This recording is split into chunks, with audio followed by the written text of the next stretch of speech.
Aujourd'hui, je voudrais vous parler de la brebis imprudente, la brebis pas sage.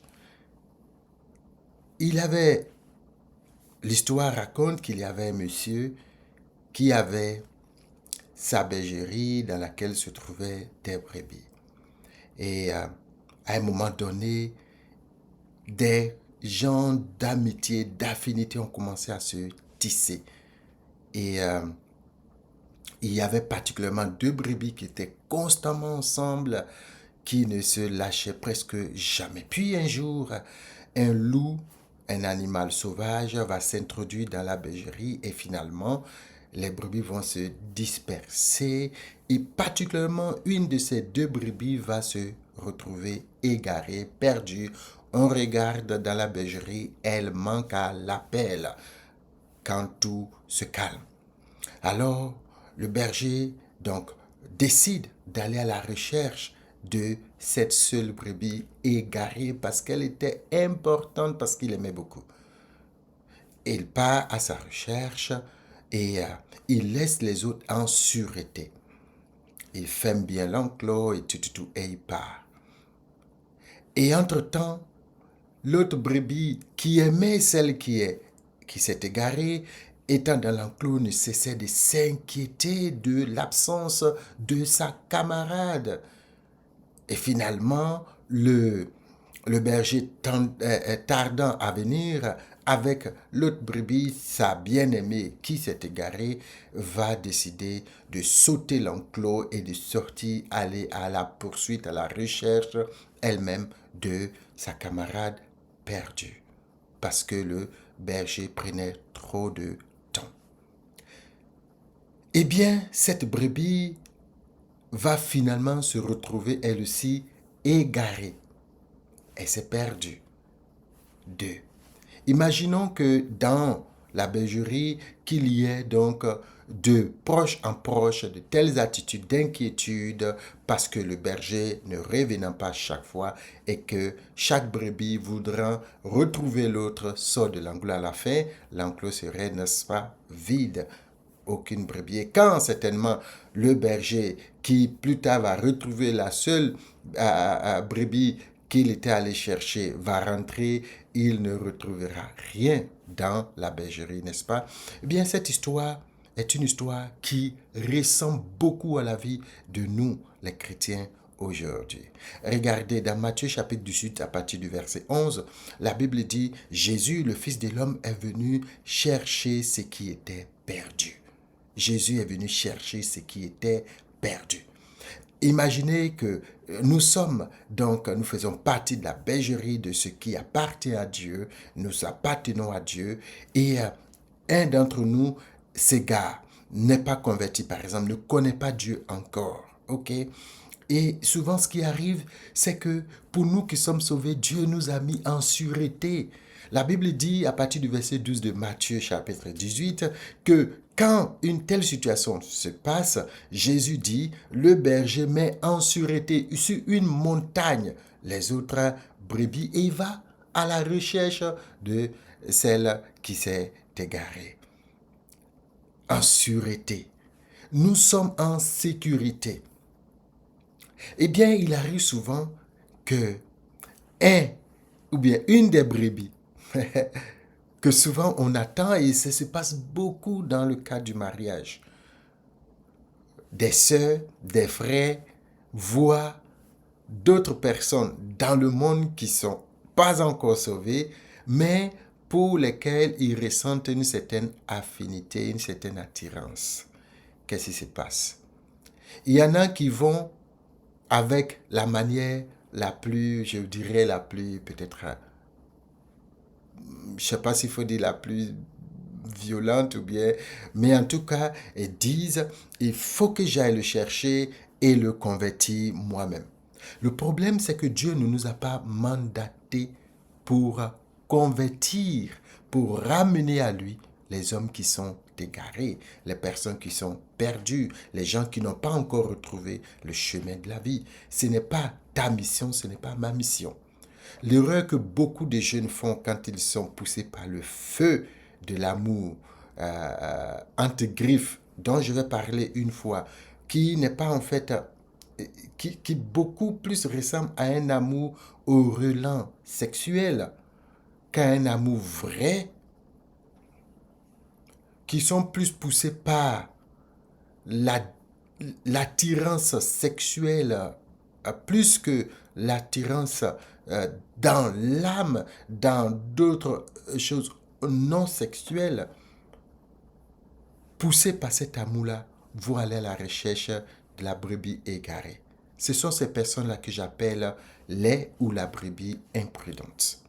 Pourquoi? Parce que beaucoup de temps, beaucoup de fois et très souvent, ces personnes se retrouvent prises au piège de cet amour qui n'est pas un vrai. Ils vont rentrer dans une relation où on va abuser d'eux ou d'elles par des relations sexuelles et ils vont finir par rétrograder, se retrouver comme aussi des brebis perdues. Certains rentrent dans le mariage et je connais une dame quand nous étions à Soubré qui était chrétienne et qui, comme cette brebis imprudente, s'est mariée à un monsieur qu'elle ne connaissait pas apparemment, mais qui en réalité était dans des loges mystiques. Quand ils se sont mariés, les premières semaines, ils venaient à l'église. Avant le mariage, ils venaient à l'église. Et en fait, c'était juste pour elle. Quand ils se sont mariés, eh bien, les premières semaines, les premiers mois, il venait. Après, il a cessé de venir et il lui a dit qu'elle pouvait partir, elle pouvait aller à l'église, mais lui, il n'était pas prêt. Quelque temps après, c'était des histoires de tu ne vas pas à l'église, tu ne vas plus à l'église. On va trouver les artifices quand tu vas à l'église, tu n'es pas là à midi, il n'y a pas la nourriture, il n'y a pas ceci. Même quand cela est fait, on va trouver des artifices, des arguments. Et il a commencé à la menacer de ne plus aller à l'église. Finalement, elle s'est retrouvée assassinée par celle qu'elle pensait aimer. C'est une brebis qui est imprudente. Combien de fois n'avons-nous pas été imprudents à vouloir convertir des gens, à vouloir occuper une mission pour laquelle Dieu ne nous a pas mandatés? Cette brebis était imprudente. Quand une brebis est égarée, notre rôle, c'est de prier le berger, c'est de faire en sorte que le berger puisse travailler pour le salut de cette brebis-là. Et le danger, c'est que certains font tout pour convertir des frères, des sœurs, afin de les épouser. Je prie Dieu que si tu fais cela, que Dieu donne à la sœur ou au frère une autre personne à épouser, pour que tu te rendes compte que ce n'est pas ton rôle, ce n'est pas ta mission. Ça va faire mal, n'est-ce pas? Tu as prié, en tout cas, tu as tout fait, la personne s'est convertie, s'est fait baptiser, est engagée dans l'église, et puis un jour vient te dire, ah là, c'est vraiment, je voudrais t'annoncer une bonne nouvelle. Le Seigneur a permis que vraiment je puisse voir, trouver l'âme sœur, ou bien l'âme frère, je ne sais pas comment on dit, d'accord? Et cette personne-là, vraiment, j'ai prié, je suis convaincu que c'est la personne que le Seigneur veut pour moi. Ça va te faire très mal parce que ton objectif n'était pas son salut, mais son salut en vue de l'épouser. Donc, c'était l'épouser. Mais comme tu ne voulais pas être une brebis imprudente, mais en réalité, tu t'es retrouvé donc dans le piège d'une brebis imprudente. Faisons attention, attention aux motivations qui nous poussent à aller chercher la conversion des uns et des autres, à être des brebis imprudentes parce qu'on est pressé d'obtenir, d'avoir quelque chose. Certains, c'est dans la compromission. La brebis imprudente peut être cette brebis-là qui se compromet, qui rentre dans des compromissions pour du travail, pour des faveurs, pour des choses que Dieu peut lui donner, mais qu'on est pressé d'avoir parce qu'on estime que Dieu est en retard. Dieu ne fait pas vite. Dieu fait très vite. Et il le fait au rythme de la préparation, du stade de préparation auquel nous sommes. Un jour, je vais parler d'un message que j'ai beaucoup aimé ici chez une série que le pasteur a organisée. Je vais rassembler ça en un seulement. Et il a dit que nous sommes des œuvres d'art, mais des œuvres d'art qui sont en cours de traitement ou de préparation.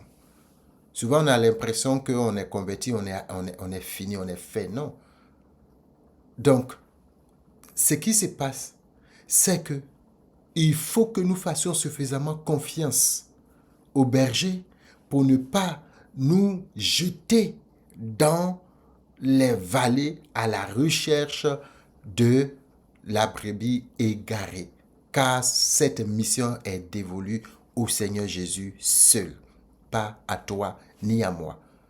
Notre rôle, c'est d'attendre sur la montagne, dans la sécurité, jusqu'à ce que le berger nous ramène la brebis égarée, pour que lui décide avec qui elle doit être en partenariat ou en mariage ou en je ne sais quoi. Ne soyons pas des brebis imprudentes. Reste calme. Car la Bible dit c'est dans le calme, c'est dans la tranquillité, c'est dans la confiance, c'est dans la sérénité que se trouve votre salut. Ce n'est pas dans les agitations, ce ne sont pas dans les choses qui vont nous amener à nous éloigner de Dieu. Car la Bible dit, les mauvaises compagnies corrompent les bonnes mœurs. Quelle est ta compagnie? Avec qui marches-tu? Toi, une brebis qui est placée sur la montagne en sécurité et en sûreté. Regarde un peu, n'es-tu pas en train de descendre peu à peu dans la vallée à la recherche d'une brebis égarée? Pose-toi la question. Au niveau professionnel, au niveau sentimental,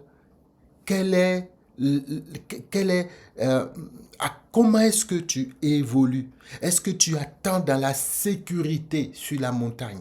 Est-ce que tu attends dans la sûreté, dans la confiance dans le Seigneur qui le fera autant marqué par son esprit pour toi? Ou bien tu te dis, mon âge avance, il faut que j'aille chercher cette brebis. Est-ce que tu te dis, le temps passe, il faut que j'aille chercher cette brebis moi-même, parce que le Maître, parce que Jésus, parce que le Seigneur ne revient pas, parce qu'il est trop lent.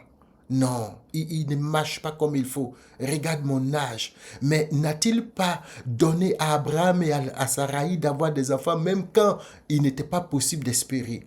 N'est-il pas le même? La Bible dit, celui qui a crié, les oreilles n'entend-il pas? Celui qui a fait les yeux ne voit-il pas?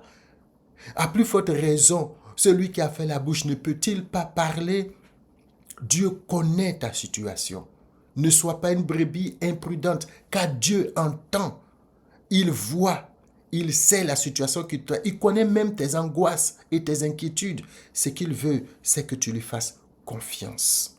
Tu lui fasses confiance. C'est ça que Dieu veut. C'est ce que Dieu désire. Et il te donne toujours le meilleur, au temps venu, au temps convenu. Ne soyez pas des brebis imprudentes à la recherche de brebis égarées. Soyons les brebis excellentes qui attendent l'action du Seigneur, du bon berger. Sois béni, que la paix du Seigneur soit sur toi et surtout, reste tranquille. Dieu vient vers toi. Le berger vient à ta rencontre. Sois béni et à bientôt.